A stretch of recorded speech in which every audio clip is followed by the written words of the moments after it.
വെള്ളം തേവ് വെറ്റിക്കണം. അതിനാളെ വിളിക്കാൻ പോവാ.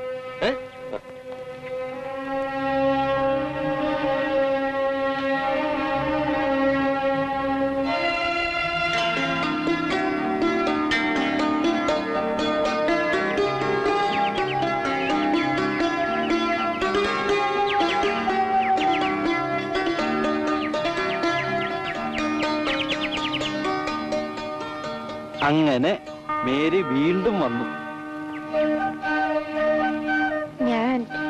ഞാൻ ഈ തൊട്ടിയെടുക്കാൻ വന്നതാണ്. ഞാൻ പറഞ്ഞത് മേരി വെള്ളം കോരാൻ വന്ന കാര്യമാണ്. മേരി വന്നതല്ല, ഞാൻ വരുത്തിയതാണ്. മേരി, അയ്യോ, ഇവിടെ ആരെങ്കിലും വെള്ളം കോരാൻ വരും. അതുകൊണ്ടെന്താ, നമുക്കിവിടെ നിന്ന് സംസാരിച്ചുകൂടെ? മേരിയെ കാത്ത് കാത്ത് എത്ര ദിവസം ഞാനവിടെ നിന്നറിയാമോ? ഒരു ദിവസം പോലും ഒന്ന് വരാൻ തോന്നിയില്ലല്ലോ. അവിടുത്തെ കിണറ്റിൽ നിന്ന് വെള്ളം കോരാൻ പറഞ്ഞിട്ടാ. അതെനിക്ക് മനസ്സിലായി. അതുകൊണ്ട് തന്നെയാണ് ഞാൻ ഇന്നലെ രാത്രിയിൽ ഒരു പാമ്പിനെ തല്ലിക്കൊന്ന് ആ കിണറ്റിൽ കൊണ്ടുവന്നിട്ടത്. നിന്നെ കാണാതെ ഒരു നിമിഷം പോലും കഴിഞ്ഞുകൂടുവാൻ എന്നെ കൊണ്ടാവില്ല. മേരി, നീ എന്റേതാണ്. നീ എന്റേത് മാത്രമാണ്.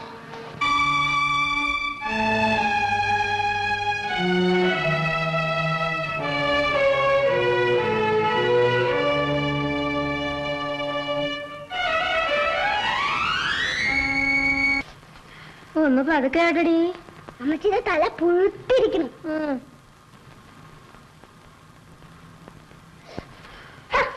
പറക്കത്ത് കേട്ടത്. പേരെടുക്കാൻ പറഞ്ഞപ്പോ തലകുത്തി പൊട്ടിക്കണം. പിന്നെ പേരിന്റെ കൂടെ മനുഷ്യനെ കൂടെ കുത്തി കൊല്ലണ. പാടിച്ചു പറക്കത്ത് കേട്ടത്. അമ്മണി കൊച്ചേ, നിനക്ക് പേന വേണേ ഇങ്ങോട്ട് പോരാ. അമ്മൂമ്മയുടെ തലയിലോട്ട്. അവക്ക് വലുവിന്റെ കലിയ. അതെ, അങ്ങാടിയല്ലോ. പാടിച്ചു. മേരിയേ, മേരിക്കുട്ടി, എന്നതാണ് മറിയേ? പള്ളി പോകുമ്പോ ഇതിലേ വരണമെന്ന് മേരി പറഞ്ഞിരുന്നു. അവൾ അങ്ങാട് പോയി. മറിയതാ അങ്ങാടി. അവിടെ വെള്ളം കോരാൻ പോയിരിക്കുകയാണ്. ഞാനിവിടെ ഇരിക്കാം. അമ്മച്ചി, ഞാനും ഇതിന്റെ കൂട്ടത്തെ പള്ളി പോട്ടെ? നമുക്ക് രണ്ടുപേർക്കും കൂടി വൈകുന്നേരത്തെ കുർബാനയ്ക്ക് പോകാമെന്ന് പറഞ്ഞില്ലായിരുന്ന? പിന്നെ അത് തന്നെ പറഞ്ഞോണ്ടിരിക്കുന്നത് എന്തിനാണ്? വൈകുന്നേരം പോകുന്നതും കാലത്തെ പോകുന്നതും ഒന്നുപോലല്ലേ ചേട്ടത്തി? ഇപ്പോഴാണെങ്കിൽ നമുക്കെല്ലാവർക്കും ചേർന്നൊരു ശേലിന് അങ്ങനെ പോവുകയും ചെയ്യാം. ഞാൻ ഈ പെടുന്ന പാട് നീ കണ്ടില്ലയോ മറി? ഈ വലിയും വെച്ചോണ്ട് എനിക്ക് അവിടെ വരെ നടക്കാൻ മേല. വൈകുന്നേരം ആവുമ്പോ ഒരു കുറവ് കിട്ടും. പറഞ്ഞതുപോലെ ഈ വലിവിങ്ങനെ വന്നും പോയി നിൽക്കുകയാണോ ചേട്ടത്തി? ഒന്നും പറയണ്ട എന്റെ മറി. കൊച്ചി വെച്ച് കറുത്തവാവ് അടുക്കുമ്പോഴെങ്ങാനും ഒരു വലിവ് ഉണ്ടാകുമായിരുന്നു. പുറമ്പോക്കി വന്ന പിന്നെ തോന്നുമ്പോഴൊക്കെയാണ്. എന്നാ തണുപ്പിന്റേതായിരിക്കും. എടി മറിയേ, അവക്ക് മേലെങ്കിൽ അവള് വരണ്ടാടി. ഞാൻ കൂടെ വരാൻ പള്ളിയിലോട്ട്. എന്റെ വല്ലമ്മച്ചി, എന്റെ കൂടെ ഒന്നും വരണ്ട. അമ്മച്ചീനെ കൊണ്ട് പോയേച്ച് വരുമ്പോ നേരെ വിരട്ടും. കടയിലാണെങ്കിൽ ആള് വന്നോണ്ടിരിക്കുക. അത്ര വലിയ ആള് വരവാണെങ്കിൽ പിന്നെ നീ എന്നാതിനാണടി ഇപ്പൊ ഇങ്ങോട്ട് വന്നത്? വേരി വന്നല്ല, പള്ളി പോകണ്ടേ? നിന്റെ മുഖത്ത് മുഖത്തുണ്ടോ ഒരു പൂതിയളക്കം? പിന്നെ ഒരു സ്ഥിതി കണ്ടില്ലേ? കറിയാച്ചേട്ടന്റെ സാരി ഉടുത്തോണ്ട് പോണെന്ന് ഓർത്തിട്ടാ. താരകാരുതി.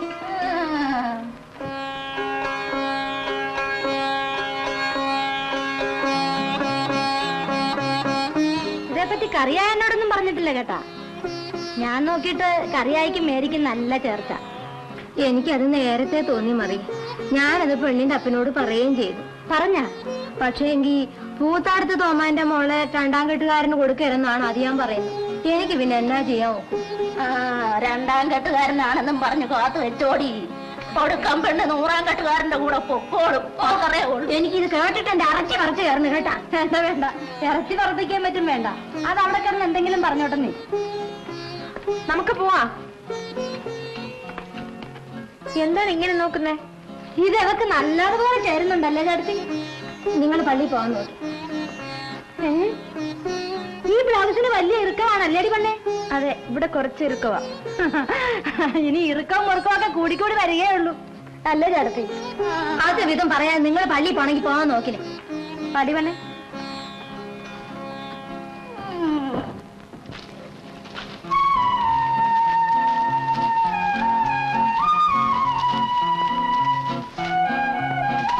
നീ എന്താടി വഴിക്ക് വന്ന് നിൽക്കുന്നത്?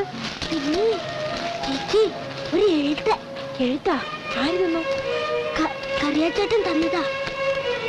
ചേച്ചി പള്ളിയിൽ നിന്ന് വരുമ്പോ ആരും കാണാണ്ട് തരണമെന്ന് പറഞ്ഞു. കറിയാച്ചേട്ടൻ എനിക്ക് ഇത്തിരി മുട്ടായി തന്നു ചേച്ചി. എന്നിട്ട് എവിടെയാണ് എഴുത്ത്? ഇത് ആരോടെങ്കിലും പറഞ്ഞോ? അമ്മച്ചി കൂടെ അറിയാതിരിക്കാനല്ലേ ഞാൻ ഇവിടെ വന്നിരിക്കുന്നത്. നീ ആരുടെ പറയരുത് കേട്ടോ. ചേച്ചി മുട്ടായി വാങ്ങിച്ചു തരാം.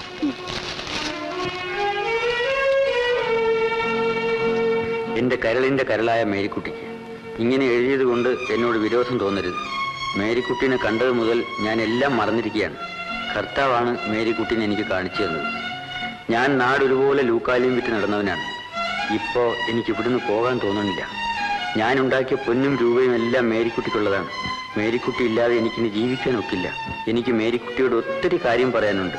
മേരിക്കുട്ടിക്ക് എന്നോട് ഇഷ്ടമുണ്ടെങ്കിൽ ഇന്ന് രാത്രി എല്ലാവരും ഉറങ്ങിയിട്ട് പുറത്തു വരണം. ഞാൻ കാത്തു നിൽക്കാം. വരുമെങ്കിൽ ശരിയെന്ന് മാത്രം അമ്മണിയോട് പറഞ്ഞേക്കുക.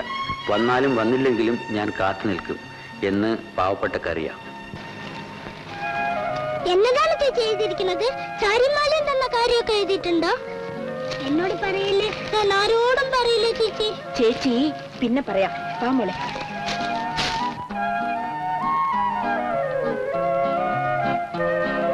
നീ ഇതുവരെ എവിടെയായിരുന്നടി? ഞാൻ പള്ളിയിൽ പോയിരിക്കല്ലായിരുന്നോ? അതിന് ഇത്രയും താമസിക്കണ? വല്ലാന്റെയും പൊന്നാണ് കഴുത്ത കിടക്കണത്. ആരെങ്കിലും പിടിച്ചു പറിച്ചോണ്ട് പോയെന്നല്ലേ ഞാൻ കരുതിയത്. പിന്നെ പിന്നെ പകലല്ലേ പിടിച്ചു പറയും. നീ എവിടെയായിരുന്നടി? നീ ഇല്ല, അങ്ങോട്ട് വാ.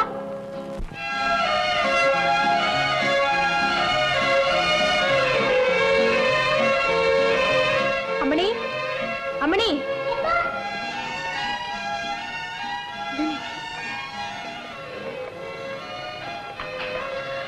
ആർക്കും പറയരുത് കേട്ടോ. എന്നാ അമ്മച്ചി കാണാതെ പോയിട്ട് വാ.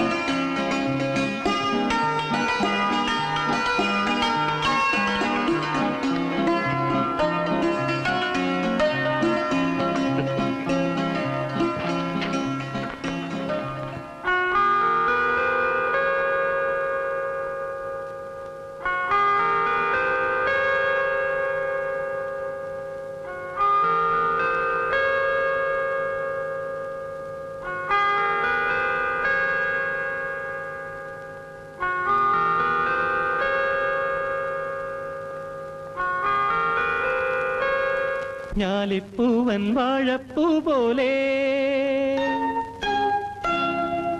ഞാറ്റുവേല കുളിര് പോലെ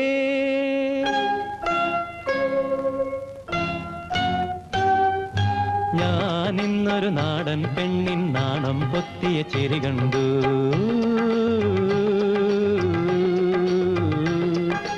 ഞാലിപ്പൂവൻ വാഴപ്പൂ പോലെ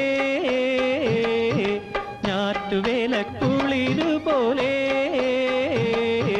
ഞാനിന്നൊരു നാടൻ പെണ്ണിൻ നാണം പൊത്തിയ ചിരി കണ്ടു.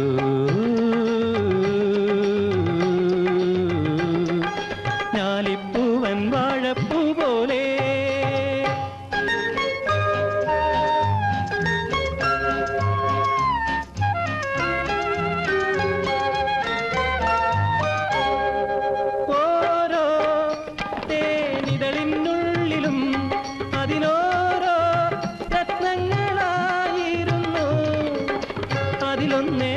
ൊരു നക്ഷത്രമാക്കി ഞാൻ അവളെ അലങ്കരിക്കും.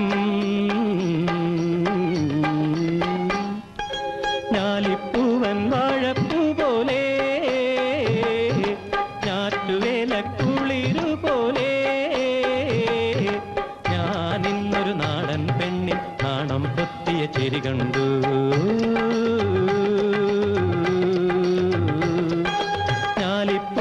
വാഴപ്പൂ പോലെ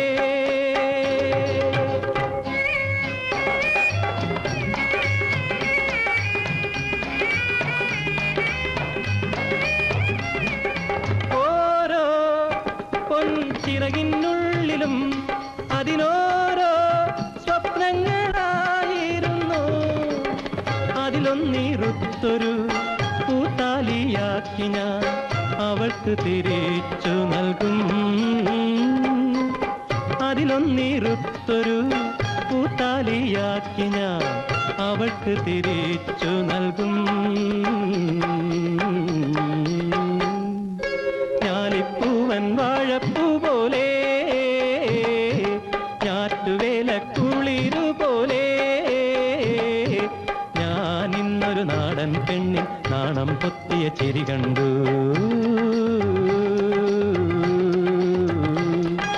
ഞാലിപ്പൂവൻ വാഴപ്പൂ പോലെ.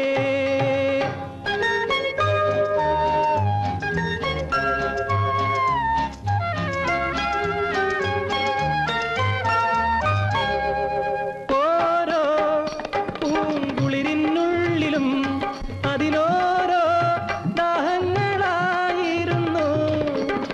അതിലൊന്നിലെന്നിലെ പന്നീർ നിറച്ചു ഞാൻ അവൾക്ക് കൊടുത്തയക്കും.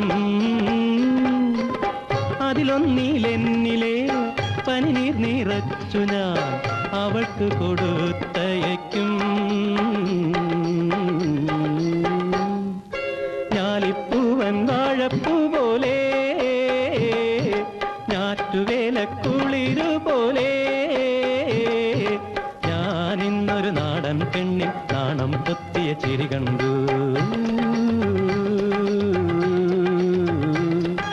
ഞാലിപ്പൂവൻ വാഴപ്പൂ പോലെ.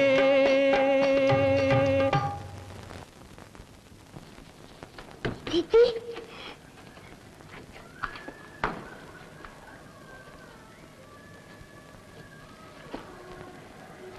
നല്ല ചെയ്യുന്നുണ്ട് ചേച്ചി. നന്നായിട്ടുണ്ടോ?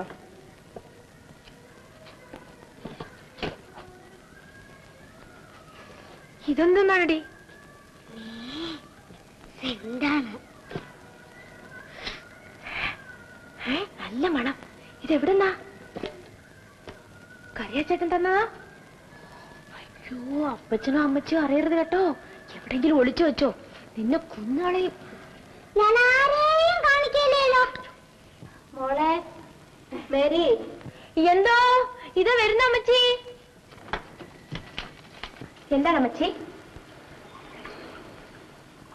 നീ ഇത് അപ്പച്ചനോട്, എന്നിട്ട് അമ്മച്ചിയുടെ അടുത്തിരിക്കുന്ന ആ കോപ്പ ഇങ്ങോട്ട് എടുത്തോണ്ട് പോരെ.